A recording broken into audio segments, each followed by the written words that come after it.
Ever thought about giving your iPhone contacts a bit of a personal touch? Whether it's for friends, family, or even colleagues, adding photos to your contacts can make your phone feel a lot more personal.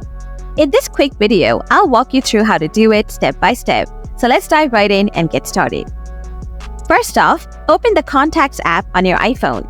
Next, find the contact you want to add a photo to. Then, tap on that contact. Now, hit the Edit button located in the upper right corner of the screen. After that, tap on the Add Photo button. Next, select Photo from the options that appear. Then, choose the photo you would like to use. Now, you can customize the photo to your liking. You can crop the image if needed. You can also adjust the style by swiping right or left.